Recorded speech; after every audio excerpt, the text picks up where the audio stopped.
Well. Look who finally noticed that bruisers are spamming lethality items. It's Riot Video Games. Well, it seems in this patch, Riot has finally noticed that bruisers are spamming lethality items and has decided to adjust them back towards actually using bruiser items. How are they going to do that? Well, we don't really know yet. What can we do? Until tomorrow when the actual patch notes come out, all we can do is speculate. Speculation. That is the name of the game.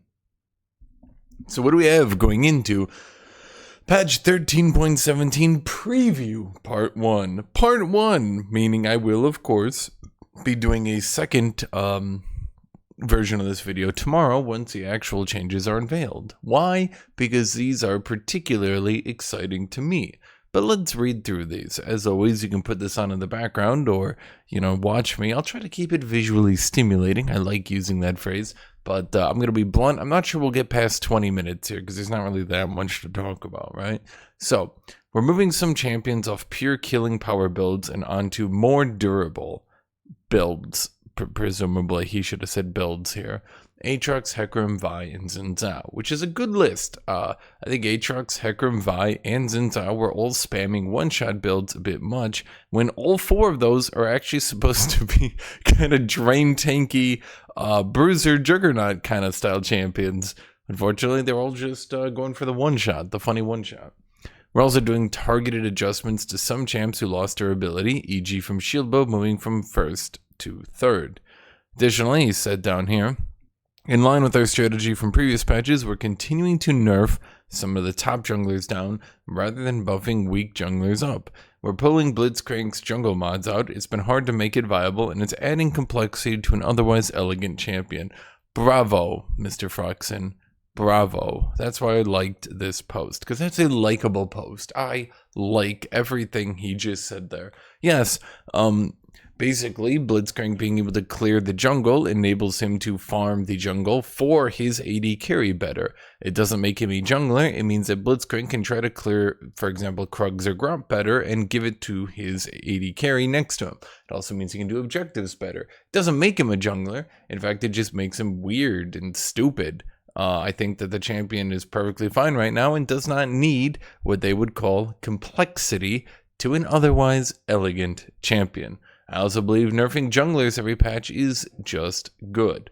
So what do we have in this patch? What is going on? Well, let's look these all up here. League of Legends, patch 13.17. A durability pass on old shield bow users. I don't know what that means. Hopefully that doesn't mean more Yone and Yasuo buffs. Yone is currently S+++++++++ tier right now. And that's maybe underselling it a little bit. Yone is straight goddamn insanely broken. Yone is doing absolutely amazing for average users and destroying everyone under the God's green sun if they actually know how to play the champion. Buffs on Elise, hopefully to her early game one-shotting, because then they can nerf her early game one-shotting when Worlds comes around. Then we can have completed the cycle of buffing Elise's early game one-shotting, nerfing, buffing, nerfing, buffing, nerfing, buffing, nerfing. We could do that every single patch. Every single patch. And, it would be wonderful. We're also buffing Gnar because Riot forgot that there was one champion who they could make ruin top lane even more. That's right, Gnar's coming through to ruin top lane. They buffed Quinn, they buffed Teemo, they buffed Chase, they buffed Kennen. Riot said to themselves, with the nerfs to second win and Doran Shield, we think there's more room for top lane to suck more for everyone. Lux mid, I like how they say Lux mid. I'm not sure how they're going to differentiate between Lux mid and Lux support. It's not like Lux support doesn't build AP, so Orianna buffs, hopefully to her survivability, wink, Riot, wink, her low armor and her low magic resist, wink, Riot, wink. See, what you guys did, wink, is you nerfed, well, I don't know if it was you at this point, it might have been some other team. You nerfed her base armor and her base magic resist because her ball gives armor and magic resist. But here's the thing, right? Here's the thing, is maybe instead of, and I know what you guys are doing because you always do this, you're going to run over You're going to sprint over and you're going to buff Oriana's damage. I'm just saying, hypothetically, it could be possible that Oriana's damage is fine. And instead, the problem could be, Riot, that she's too goddamn squishy. Buffs to Samira, I don't know why. Buffs to Twisted Fate because Riot hates Jesus. Buffs to Tryndamere because Riot hates everybody in the entire world. Buffs to Vex because I'm going to be honest, she's kind of shit right now. I'm going to be blunt, Riot. I don't think... Please don't buff Vex's burst. Like, Vex can still burst people down really easy. The problem is Vex's sustain damage is absolutely abysmal. Like, it's actually just a joke. Like, here, let me actually look this up for you, Riot, because I'm sure that you guys could use the help here. We'll get to the Aatrox and other changes in a second, so, like, I'm just getting through everything else first, okay? The problem, Riot, is she's got a 4-second cooldown on her Q, but, like, that's it. Like, her W is a 12-second cooldown, her E is a 13-second cooldown. That's like just ridiculous. 1 4-second, a 12-second, a 13-second cooldown. That's just ridiculous. So, personal opinion, maybe we lower this shield and magic damage cooldown. Maybe make this like 18 to 10. So that, like, in sustained fights, she's a little bit better. Maybe. I think that'd be a good idea. Because let's be blunt, Riot. You and me, let's be blunt. Vex just doesn't do good in sustained fights, and I don't think she's supposed to, but the problem is she's so bad in sustained fights right now that, like, it's really bad, right? Like, it's really bad. Like, even if you're bad in sustained fights, you shouldn't be this bad. Even if this cooldown was, like, lowered, it would still mean she was, like, playable, but she wasn't, like, just a complete joke. Like, if Vex can't burst you down, she just literally can't do anything to you. It's really sad and pathetic. Up next, we have buffs to Zoe, because I'm gonna be honest, because why? Because why? Why? Because why? I don't think she's like a popular champion, but she currently, with 7,900 games in Diamond Plus represented, she has a 52.75% win rate. This actually puts her in the 4th overall highest win rate, with the most games played other than Talia in her area. So I suspect here, Riot, that, I mean, even if we go down to like Emerald Plus, where do we see Zoe? Even at the lower ranks, she's 50.57% win rate. And she typically does better at the high ranks because of how her gameplay patterns is. I'm not really sure what you're doing here, Riot. Do you know what you're doing here? Because this could be a very, very poor decision. Yeah. Champion nerfs, Kayn, Kha'Zix, Kindred, Neferi. We don't know what's going on here. We don't have any information as to what's going on here. All we do know is junglers are being nerfed. Now, when junglers are nerfed, you know what I do. I pop the old razzle-dazzle sparklers. I don't actually have sparklers, but I'll do this. 2 thumbs up, junglers nerf. That's 1 thumb. That's 2 thumbs. 2 thumbs up, junglers nerfs. Also have nerfs for Xerath support. Okay. Was he overpowered? I mean, I guess I could check. I do have that power within me. I'm not saying win rate is everything, but really? That's I mean, I guess at the low ranks. Okay, I mean, fair enough. Low ranks can't handle their Xerath, evidently. We have champion adjustments to Aatrox, Blitzcrank, Hecarim, Vi, and Xin Zhao. Now, they said they pulled the Blitzcrank, so that means we have champion adjustments to Aatrox, Hecarim, Vi, and Xin Zhao. Now, let me give you a little bit of suggestion message here, right? Let me give you a little bit of a helpskidelski, okay? Let me give you a little bit of my advice to you. Let me give you a little bit of that push over into your corner my knowledge. Let me give a little bit of that transference of my intelligence to yours, okay? When you look at Aatrox, what do you see here, Riot? What does everyone see here? Trick question. The real question was, what do you not see here? That's right. What do you not see here in his kit? That's right. A health ratio. A ratio for health. A ratio in which his health would affect his kit.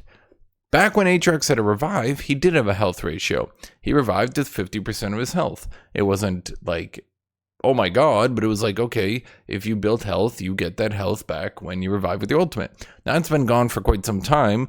But what has been slowly happening, particularly since the durability update, is it has become extraordinarily obvious that Aatrox does not have a health ratio. He has no benefit to building health.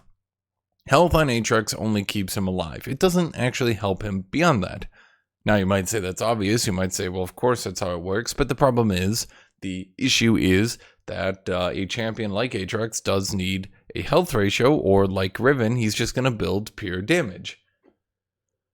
There are two things I suggest for Aatrox.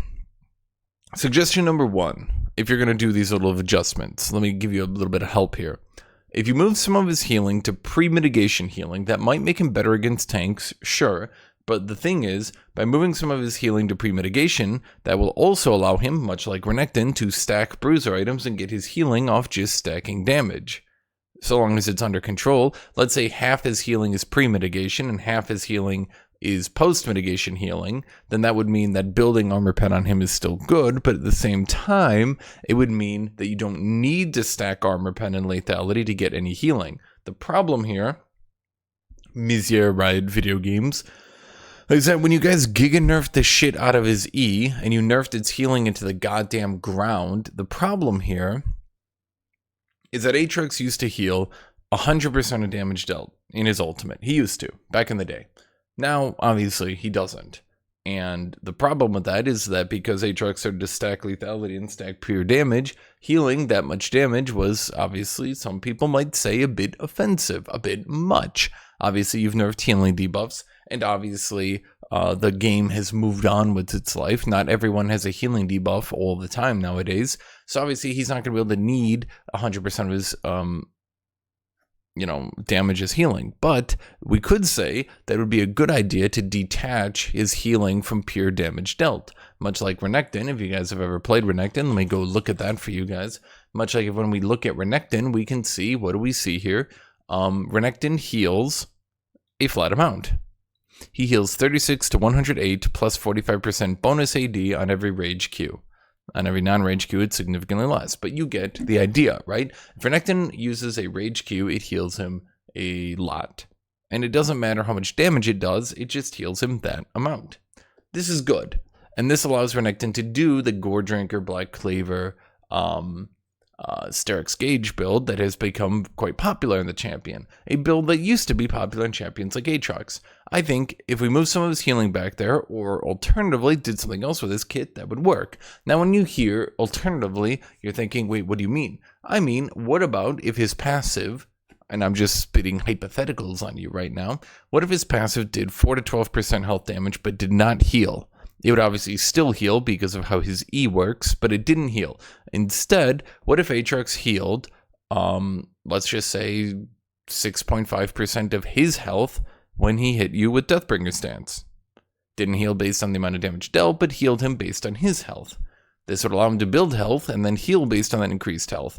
It wouldn't make it so non-healthy Aatrox didn't get healing, but it would just kind of empower him to do builds where he just built health and stuff like that and still did well. I'm just suggesting these. These are just suggestions. Basically what I'm saying is either move Aatrox's healing to pre-mitigation so he isn't forced to stack armor pen, or move some of his healing, for example his passive healing, to just being based on the amount of health he has. So like Darius, like Ilaoi, he can just sort of build health and heal off having more health. Both these ideas would be good. These are just suggestions, okay? Because I think that, right, you could use suggestions because I'm going to be honest, you're going to screw this up, aren't you? Aren't you? If it comes tomorrow and you haven't screwed this up, I will be shocked. But you're going to screw this up. I don't think you guys understand the game, fundamentally, at times. It can get frustrating, let's say that, okay? It can get frustrating that you guys screw this up so much. So please don't screw this up. If you guys are going to bring back my favorite build, which is Bruiser Aatrox and not just Assassin Aatrox, I would very much prefer you guys do it correctly. Pre-mitigation healing or healing based on his health. That would be good, in my opinion. There's enough health items in the game that you could do a build like that and it could actually feel good. Alternatively, here's a third idea. What you could do is push his passive cooldown down to like 22 to 10 and you like, let's say hypothetically you nerf his E healing, and then you make his passive more able to be spammed, make his passive heal on the pre-mitigation damage it deals, I don't know, something like that, once again just hypotheticalizing, and he becomes more about hitting repeated passive hits to heal that way, making him worse in teamfighting, making him better in 1v1. I'm just spitballing. Right, I'm sure you guys know what you're doing. You don't. You're going to screw this up, right? I know you're going to screw this up, right? So please, I'm begging you, please understand the game mechanics at play here. The reason he is building, I know I'm going on this huge tangent right now, right? The reason he is building pure damage is because all his healing is based on post-mitigation. That means after the armor is applied. In particular, his passive is notorious for this because his passive does not heal based on his own damage. It heals based on his opponent's health and how much damage he has dealt. The best way to heal more with his passive is to build armor pen and lethality. So do you understand what I'm saying?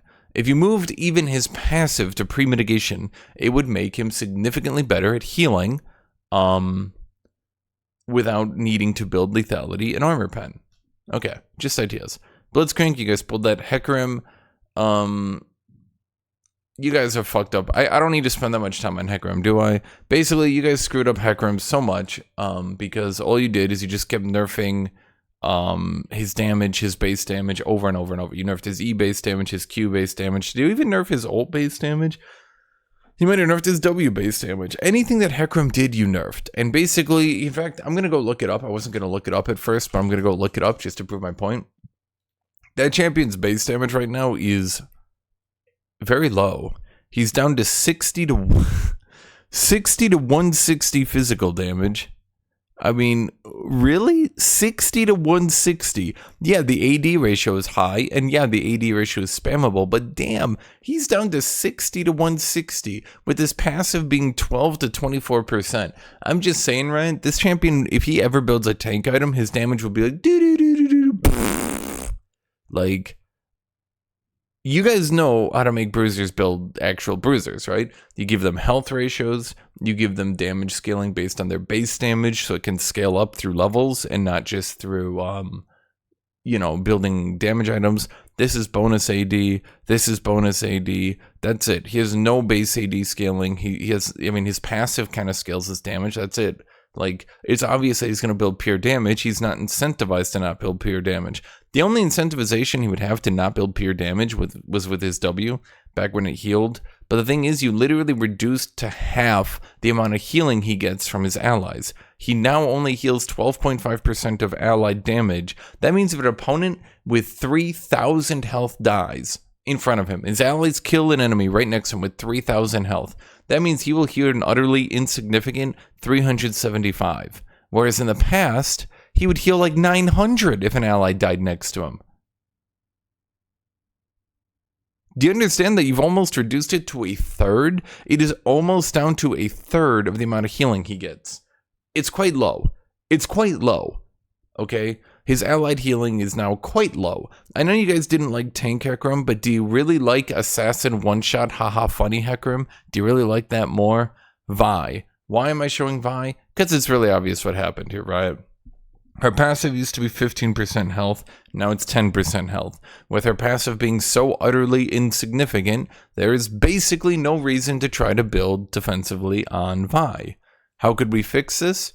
Well, you could restore her passive to being, 15% again, so she can actually tank more. That would be a good idea. You could do literally anything else. I mean, let's be blunt. You can make her Q total AD. You could make her any of these abilities total AD. I mean, let's be honest here, right? You kind of have balanced this champion deliberately in a way that only allows her to build pure damage. 10% health shield. Oh my god, but in competitive play, I literally to this day, I will still not care about competitive play. Ask me 5 minutes from now, 5 hours from now, 5 days from now, 5 years from now. Oh, but do you care about competitive play? Not even a little. Just absolutely not. Like, here's my care about competitive play. It's non-existent. It's not here. Here it is. It's right here. It's in front of you. Can you see it? It's right here. I'm holding it up. Here's my care for competitive play. I just don't give a shit. This champion got fucked over for competitive play. I don't care about competitive play. Xin Zhao. Okay, well, here's a problem on Xin Zhao. Okay, our resident Chinese... Are Chinese people weebs? I don't know. Anyway, here's a problem, my good friends at Riot Video Games. There's very little reason for Xin Zhao to actually build tanky, because here's just my blunt opinion. I don't think the base amount of healing he gets on his passive matters, and I don't think it will ever allow him to actually stay alive. Considering how weak he is right now, I actually think you guys could go pretty aggressive with buffing his passive numbers. Maybe not the AD scaling on his passive, or maybe the AD scaling on his passive. Honestly, if you pushed his passive to 15% AD, I think that alone, because the thing is, his passive heals just based on that number. So if you made this healing 15% AD, or even 20% AD, ooh, let's go a bit. I'm a bit, Chad, I'm going to be, everyone listening to me, I'm going to be a bit ambitious. What if our good friend Xin Zhao healed 20% AD every third hit? That's only 7.3% per hit. It's not that much. And yet, if he actually went with a Gore Drinker, Sterix Gauge, Black Cleaver build, and I'm just thinking that out loud, if he just stacked a bunch of AD, boy oh boy, he could do pretty good. Alternatively, you could make it heal based on his health. Now, I'm not saying you need to go aggressive, but maybe it healed 5% of his health on proc. Ooh, 5% bonus health, not 5% total health, 5% bonus health.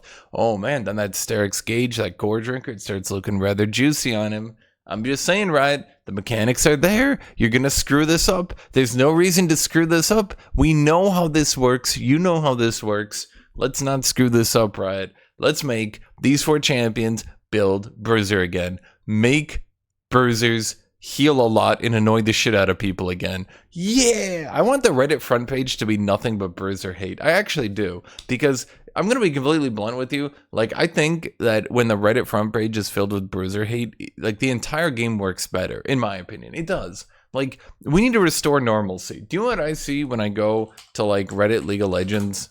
How many Bruiser hate posts do I see? Let's look. Oh, okay. We see one Bruiser hate post. And...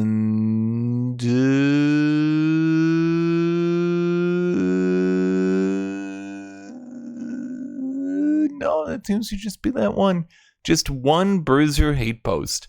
Man, I'm gonna make this a bit weird. We're gonna go back in here and we're gonna see in real time what the Reddit users are saying about this.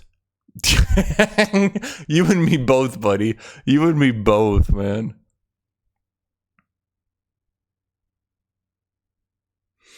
Why Bloodthirster getting nerfed? This item sucks ass. Because AD carry players are fucking stupid. You guys are so fucking stupid. You don't know the item is like actually breaking the game. It's so broken. Late game ADC's getting, what is it, like 95 damage? Yeah. Fuck you, dumb bitch. A little bit of Bruiser hate. That's it? Huh. Reddit's dumb. Reddit, you guys are so stupid. So let's see. Then we get here buffs to Immortal Shield Bow. Probably a bad idea. We'll see. System nerfs to Bloodthirster, Even Shroud, Futures Market, and Static Shiv AP ratio. Static Shiv AP ratio, good. Fuck LeBlanc. I thought you guys were buffing... Oh, no. Are they not buffing Ghostblade? Not Ghostblade. Gore Drinker. I thought they were buffing Gore Drinker and Stridebreaker. Are they not? Freak outright said that Gore Drinker and Stridebreaker were underpowered. Riot, can I give you some advice? Just me and you, Riot. Like, can we just talk for a second? Can you guys make the Stridebreaker passive like the Mythic passive? Can you make the Mythic passive for Stridebreaker 75 health and 1% movement? The problem with Stridebreaker on so many champions is that it kind of just doesn't scale because 2% movement speed just kind of doesn't do anything. Fundamentally, the issue with Stridebreaker is that, like, once you get to 2 or 3 items, like, it tends to actually start losing in melee to champions who are ranged because the ranged champions just have more stats than you. The problem with Stridebreaker is it's so focused on getting into range that it doesn't really do anything other than getting into range. Gore Drinker is like in this weird state where it's like kind of acceptable. Like it's almost good, Gore Drinker. Like I would say Gore Drinker is like really on the verge of being good. Like it just needs a little bit of a shove. I honestly think if Gore Drinker went to like 350 HP, like if it went to like 350 HP, 60 damage, it would be like a top tier item that everyone was building. Or at the very least, Bruisers were building. Like it's so close to being good. But the thing is, Gore Drinker scales well. It is 75 HP and 3 cooldown reduction on its mythic passive. Stridebreaker gets 2% movement speed. Yeah, that's like kind of okay, like if you need to get into range. But here's the problem. Fundamentally, Riot, just me and you here, the problem is Stridebreaker quickly runs into the problem that all these Bruiser items have ran into in the past, where you stack so much movement speed and you're so focused on movement speed and slowing and etc. that like you get into range and then you just lose. It's the same problem Darius has. He goes Stridebreaker into Distance, or sorry, what's it called? Dead Man's Plate. He goes Stridebreaker into Dead Man's Plate, then he gets into range of an 80 carry and they just gun him down. Like you'll see it all the time. Darius will like run and he'll use all this movement speed to get into range of Kai'Sa, and then Kai'Sa will just be like, and he's dead, and she'll just beat him in melee, right? It'll just be like Q, ult, auto, he's dead, because like he's invested so much into movement speed that actually his melee champion is now weaker than the range champion even once he gets into range. So just me and you, Ryan, just push Stridebreaker, push its mythic passive to 75 health and 1% movement speed, and I promise you will actually see significantly more champions use it to dunk on ranged champions, particularly ranged champions in top lane. Will it be too good on the jungle? Maybe, but my solution to that problem is to kill all junglers and leave no survivors, and that will fix so many balance problems. Anyway, I don't see the buffs to Gore Drinker. Okay, so buff on Mortal Shield buff, who gives a shit? Fuck you, Riot. As I did, I guess that's it with the entire patch. So I guess we'll see you tomorrow. What are you guys hoping for? Leave a comment down below. Leave your thoughts, right? What are you hoping to have? What are you thinking? You're thinking these are going to be good, bad, good? What are you thinking, everybody? What are you thinking? I'm hopeful. I give the best advice here. I'm actually not hopeful. That was a lie. I think they're going to screw this up. I really do.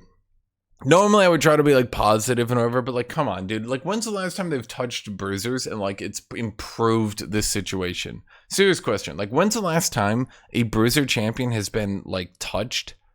Like they've done some adjustments or whatever, and like their situation has gotten better, right? Like the last time they touched Garen, he turned into this weird like 80 carry crit thing. Right? Like the last time they touched Aatrox, he turned into a lethality assassin. Like I have like almost no hope. It's like every time Riot touches a Bruiser, they will they just think to themselves, wouldn't that champion be more fun if they were a one-shot build? It's just like, no, man. I don't like, yes, I think Aatrox should do damage, and I think landing your entire combo on Aatrox should kill people. I agree. But like the whole thing right now where he just builds pure giga damage and just tries to like actually Q3 one-shot explode your face off the planet, like it's just not what I like. It's not what I like. I like out healing people. I like the fact that sometimes you eat damage because you can out damage them. I like sometimes that maybe you eat a skill shot to get into range.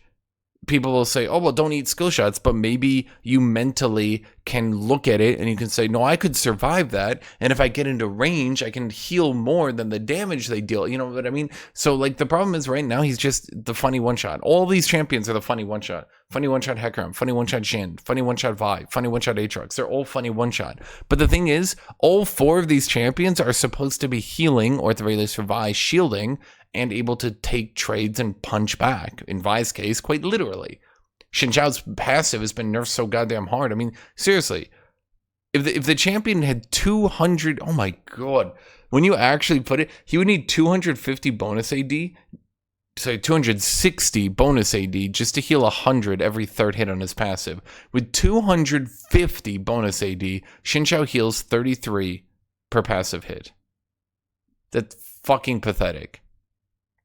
That's fucking pathetic, Riot. Seriously, buff this AD ratio to 15%. That's what it should just be baseline. And honestly, it would still be too little. Honestly, buff it to 20%. No, you know what? I honestly say, I stand by this. Buff the AP ratio, buff the AD ratio on his passive to 20%.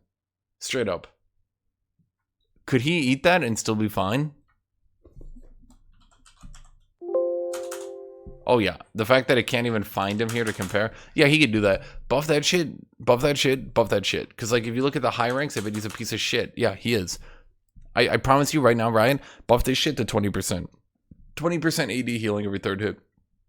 And in my opinion, it literally wouldn't even do anything. I actually think it should be 25%. No, you know what? I'm going to say it. 30%. 30% AD every third hit. That's 10% AD healing a hit. Yes. Yes. I'm going to stand by it. I stand by it. That's my opinion. Thank you all for watching. Thank you all for being here. I'll come back tomorrow and we'll see what Riot does. Thank you, everybody.